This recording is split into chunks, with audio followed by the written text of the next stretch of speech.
موږ له دا پته ولګي چې جمعې ورځ څه فضیلت دی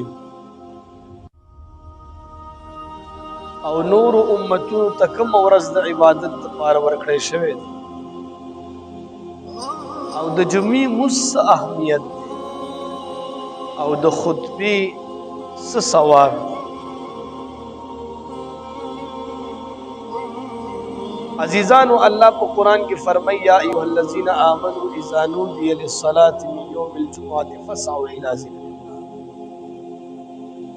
اے مسلمانانو چې کله د جمعې د ورځې اذان واورئ فاسعوا الی ذکر الله د مونځ طرف ته روان شي، د الله د ذکر طرف ته روان شي. وذروا البیع او دا کاروبار خرید و فروخت پریږدئ، ذالکم خیر لکم ان کنتم تعلمون. دا بس تاسو دپاره بهتري که چېرته تاسو په خبره پوهیږئ. بیا وایي فاذا قضیت الصلاة فانتشروا فی الارض، چې کله مونځ پوره که د جمعې مونځ شو فانتشروا فی الارض، په ځمکه کې خواره واره شئ، وابتغوا من فضل الله، بیا د رزق تلاش پسې لاړ شئ. د جمعې مونځ نه پس د رزق تلاش پسې وګرځئ، خو د هغه نه مخکې دا د عبادت ورځ مسلمانانو ته ورکړی شوې ده. اول به دا زده کړو چې جمعې ته جمعه ولې وایي. 3 وجوهات علما ذکر کوي. یو جمعې ته جمعه ځکه ویل کېږي چې آدم علیه السلام د پیدا کولو چې کوم مواد د څه نه پیدا شوي دي، هغه مواد هغه شیزونه په دې ورځ باندې جمع کړی شوي، ځکه ورته جمعه وایي. دویمه وجه علما دا یادوي چې کله آدم علیه السلام او بی بی حوا علیه السلام دنیا ته راغله نو په دې ورځ باندې را جمع شو، یو بل سره میلو شو، جمع شو، ځکه ورته جمعه ویلې. او یو وجه علما دا یادوي چې په دې کې د خلکو اجتماع کیږي، خلک کافی مقدار سره را جمع کیږي، دا په نورو جمعو کې نه وي. دا خو اوس هر یو جماعت کې د جمعې مونځ کیږي. کله کې اوس هم داسې ده چې یو جامع مسجد وي، عام روټین سره علاقه کې خلک مونځونه کوي، د جمعې مونځ بیا یو جامع مسجد کې کیږي، هلته ټول خلک را جمع کیږي، اجتماع د خلکو کیږي، ځکه دې ورځې ته جمعه ویلې. د جاهلیت په زمانه کې هم دا ورځ وه، خو یوم العروبه به ورته ویلې کېدله. رسول الله مبارک امت باندې دا خصوصي فضل دی چې دې ورځې ته جمعه نوم کېښوستلو.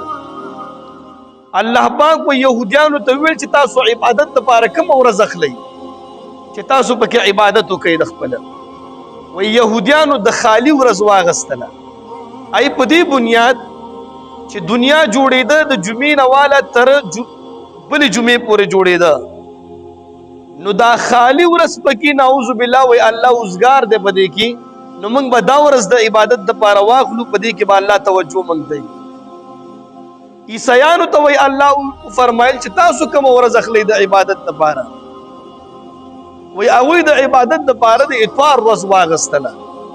عیسیان ټول عیسیان د خپل چرچ کې را جمع کیږي او د اتوار په ورځ باندې هغوی عبادت کوي، حالانکې د اتوار نه اخوا هم په هغوی عبادت دی، خو عبادت د اتوار نه اخوا هغوی نه کوي. یهودیانو باندې د هفتې نه علاوه هم عبادت شته، خو د هغوی هفتې نه علاوه عبادت نه کوي. او د نبی علیه الصلاة والسلام امت ته رسول الله مبارک ته د عبادت ورځ وښودلی شوه چې کوم ورځ ته اخلي. رسول الله مبارک انتخاب د جمعې د ورځې وکړ. او زموږ او ستاسو باندې الله لوی فضل هم دا دی چې موږ او تاسو د یهودیانو عیسایانو په شانتي صرف د هفتې او د اتوار څنګه چې هغوی عبادت کوي، موږ صرف د جمعې عبادت نه کوو. موږ ټول هفته الحمدلله 5 وخته مونځونه هم کوو او عبادتونه نوافل هم. دا مسلمان باندې د الله ډېر لوی فضل شوی دی. عزیزانو د جمعې ورځ رسول الله مبارک فرمای خیر یوم طلعت علیه الشمس یوم الجمعه، بهترین ورځ چې په کوم کې نور راختلی کېږي، بهترین ورځ په ورځو کې دا د جمعې ورځ. یا رسول الله مبارک فرمای خلق فيه آدم، په دې کې آدم علیه السلام پیدا کړی شوی وادخل الجنه، او په دغه ورځ باندې آدم علیه السلام جنت کې داخل شوی دی. واخرج من الجنه، او په دغه ورځ باندې د جنت نه راويستلې شوی هم دی. نو کستا په ذهن کې دا سوال راشي چې دا خو ډېره بده خبره ونه نه، د جنت نه چې راويستلې شو د دنیا خلافت ورته ورکړه، دا هم یو سعادت خبره ده چې الله پاک د دنیا خلیفه جوړ کړي. ولا تقوم الساعه الا في يوم الجمعه، او رسول الله مبارک فرمایي چې قیامت به نه قائمېږي مگر د جمعې په ورځ باندې. دا ډېره بختوره ورځ ده، ډېره بهترینه ورځ ده. یو حدیث کې راځي سید الانام یوم الجمعه، په ټولو ورځو سردار، د ټولو هفتې سردار دا د جمعې ورځ ده. آدم علیه السلام دنیا ته د جمعې په ورځ باندې راغلی. نوح علیه السلام کشتۍ چې کله مقام جودي کې ودرېږي د جمعې په ورځ باندې ودرېږي. ابراهیم علیه السلام چې د اور نه خلاصېږي د جمعې په ورځ باندې خلاصېږي. ابراهیم علیه السلام چې کله د بیت الله شریف دیوال خېجي د جمعې په ورځ باندې خېجي.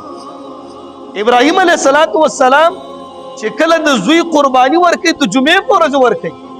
یوسف علیه السلام چې کله د کوی نه راوباسي هغه قافله هغه د جمعې ورځ ده. جنگ بدر د جمعې ورځ باندې شوی، فتح مکه د جمعې په ورځ باندې شوی. دا خو ډېر بهترین ورځ ده. دې ته په احادیثو کې د اختر ورځ ویلې شوې ده. په دې کې به مسلمان ځان تیاری، ښایسته عطر به لګوي، ښایسته جوړه به اچوي، په خوشحالۍ سره به د خپل عبادت ته راوځي، نوکان به کټ کوي، خپل سنتونه به ټول برابروي. دا خو د خوشحالۍ ورځ الله موږ ته راکړې په هفته کې یو ورځ.